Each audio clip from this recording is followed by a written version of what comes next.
اے دوست تجھے کیا معلوم بازار میں وہ کپڑا پہنچ چکا ہو جسے تیرا کفن بننا ہے. اے دوست تجھے کیا معلوم بازار میں وہ کپڑا پہنچ چکا ہو جسے تیرا کفن بننا ہے. انسان شادی بیاہ میں مشغول ہوتا ہے اور اس کو نہیں پتا ہوتا کہ قبر تم میں کفن کا کپڑا پہنچ چکا ہوتا ہے. اللہ اکبر کبیرہ.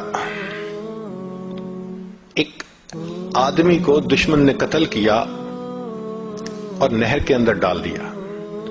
کئی دن اس کی لاش نہر کے اندر ہی رہی تو پھول گئی.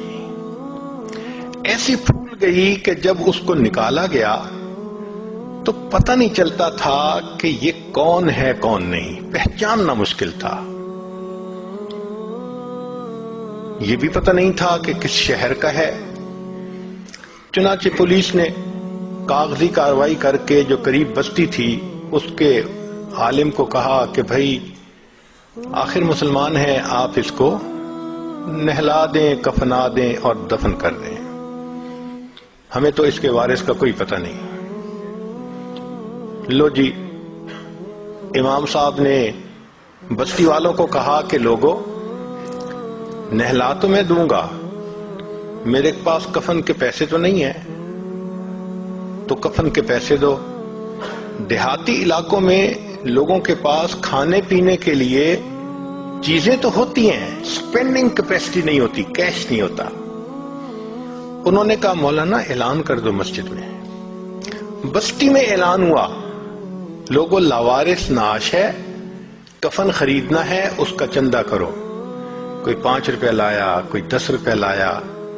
آدھا گھنٹہ اعلان ہوتا رہا لاوارث نعش، اور پھر جا کے پیسے پورے ہوئے تو اس کو کفن دے کے اس کا جنازہ پڑھا کے اس کو دفن کر دیا گیا.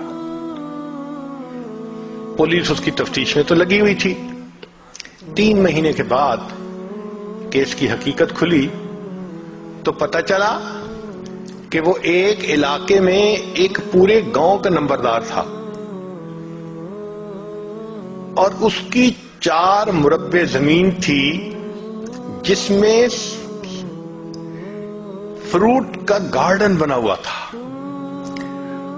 کروڑوں پتی تھا، کروڑوں روپیہ اس کے بینک اکاؤنٹ میں تھا، اور اس کے 4 جوان العمر بیٹے تھے.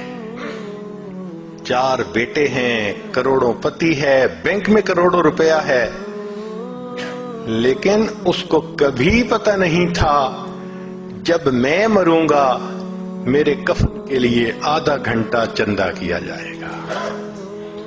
وارث مان نہ کری وارثاں دا، رب بے وارثا کر مارتا ہے. فرماتے ہیں کہ اے وارث تو اپنے وارثوں کا مان نہ کرنا، اللہ تعالیٰ کبھی کبھی بندے کو لاوارث کر کے مار دیا کرتے ہیں. کیا پتا کس حال میں موت آئے. اس لیے نبی اسلام نے فرمایا کن فی الدنیا کأنک غریب او عابر السبیل. دنیا میں ایسے زندگی گزارو جیسے کوئی مسافر ہوتا ہے یا جیسے کوئی پردیسی ہوا کرتا ہے. جو پردیسی ہوتے ہیں نا ان کے ذہن میں ہر وقت ہوتا ہے ہم نے واپس جانا ہے. ہم بھی یہاں پردیسی ہیں. ہر وقت یہ سوچ رہنی چاہیے کہ ایک دن ہم نے واپس اپنے وطن جنت جانا ہے، مگر غفلت آ جاتی ہے. اور غفلت بھی کیسی کہ بندے کو مرنا یاد ہی نہیں.